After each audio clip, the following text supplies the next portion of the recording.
সময়ের সঠিক ব্যবহার। বিসমিল্লাহির রহমানির রহিম। সময়ের সঠিক ব্যবহার।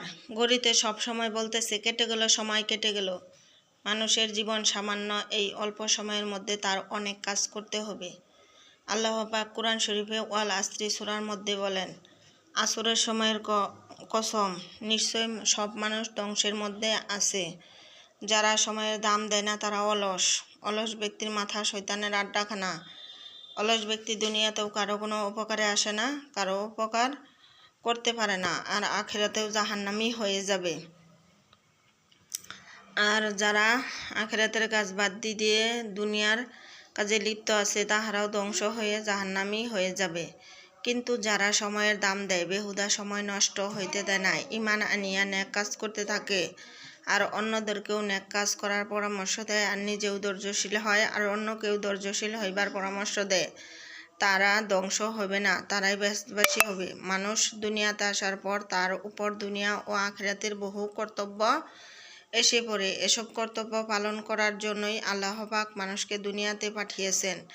এজন্যই জীবনের প্রতিটি মুহূর্ত কাজে না লাগালে বহু কাজই বাকি রেখে দুনিয়া হতে বিদায় নিতে হয়।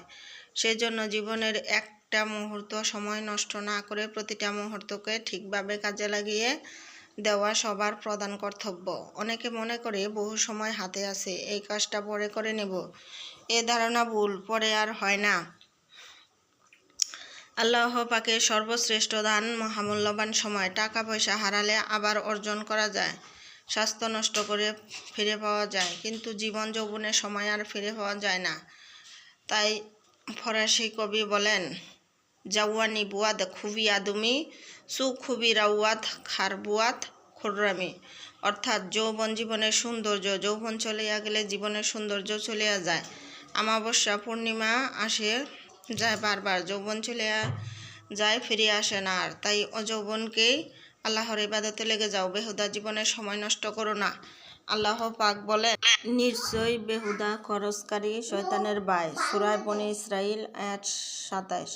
বেহুদা টাকা নষ্টকারী, বেহুদা সময় নষ্টকারী শয়তানের ভাই। তাদেরকে শয়তানের সাথে একত্র করে জাহান্নামে নিক্ষেপ করা হবে। তাই অনর্থক সময় নষ্ট করা কারো উচিত নয়। অনেকে লুডো খেলে, দাবা খেলে, বেহুদা গল্প করে সময় নষ্ট করে। বেহুদা পানি ফেলে দেয়, ভাত তরকারি ফেলে দেয়, বেহুদা গ্যাসের চুলাটা জ্বালিয়ে রেখে। এগুলোর হিসাব দিতে হবে আল্লাহর কাছে। টাকা পয়সার চেয়েও সময়ের মূল্য অনেক বেশি। সামান্য একটা টাকা হারিয়ে গেলে আমরা কত আফসোস করি, কিন্তু আমরা এমন আহাম্মক যে এই অমূল্য সময় নষ্ট করেও আমাদের মনে কোনো অনুশোচনা আসে না। তাই এই সময়গুলো কাজে লাগিয়ে দেওয়ার জন্য সবার ওই সতর্ক দৃষ্টি রাখা একান্ত প্রয়োজন। জীবনে সময়ের সদ্ব্যবহার করে কত সাধারণ মানুষ জগতে প্রতিষ্ঠা লাভ করেছে, আর বৃথা সময় নষ্ট করে কত প্রতিভাবান লোক জীবনে ব্যর্থ হয়েছে তার সীমা নেই।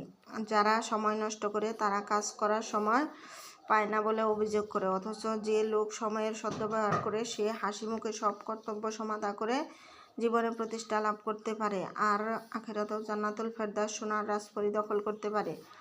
তাই তো শেখ সাদী রহমাতুল্লাহ বলেন, কালের উপরে ভরসা না করো কখন, হঠাৎ আসিবে কাল তোমার সমন। তাই সময় কাল বড় নিষ্ঠুর, সে কেবল দৌড়াইতে থাকে সামনের দিকে, কেউ সময়কে বাধা দিয়ে রাখতে পারে না। তাই দুনিয়ার মহামানবগণ জীবনের প্রতিটি মুহূর্ত কাজে লাগাই দিয়ে সারা দুনিয়ার মানুষের অন্তরের মনে কোঠায় মরিয়া অমর হয়ে রয়েছেন। তারা অলসতা ও অবহেলায় সময় নষ্ট করেনি, প্রতিটি মুহূর্তকে কাজে লাগিয়েছিলেন। কিন্তু এত কিছু জেনেও আমরা অনেকে সময় নষ্ট করি। একদিনের কাজ অন্য দিনের জন্য ফেলে রাখি, ভাবি কালকে করলেই চলবে, কিন্তু এটা যে কত ক্ষতিকর তা সময় চলে গেলেই বুঝতে পারবো। তাই প্রতিটি মুহূর্তকে কাজে লাগাও, যা আজ করতে পারো তা কালকের জন্য রেখে দিও না। তাই কর্মহীন দীর্ঘ জীবন পেলেও লাভ নেই, বরং কর্মময় অল্প জীবন পেলেও সময়ের সদ্ব্যবহার দ্বারা তারা অক্ষয় হয়ে থাকে। তাই জীবনকে যদি তুমি ভালোবাসো তবে সময়ের অপচয় করো না। তাই ফরাসি কবি বলেন, খাবে সুয়াইয়া দে তোরা বেহাইয়া সুপাল গয়ে মুর গেদারি দর কাপা। অর্থাৎ, হে খবিস কম বখত, তুমি আজ দুনিয়ার গাফলতে মহব্বতে মজিয়া রহিয়াছ। তোমার গর্দানের উপর মালাকুল মউদ বাঘের ন্যায় খাফ ধরিয়া রহিয়াছে তোমাকে নেবার জন্য। তুমি তো সেই দিকে লক্ষ্য করো না। তোমার হায়াত পানির স্রোতের মতো বহিয়া যাইতেছে, এই পানির স্রোত আর ফিরিয়া আসবে না।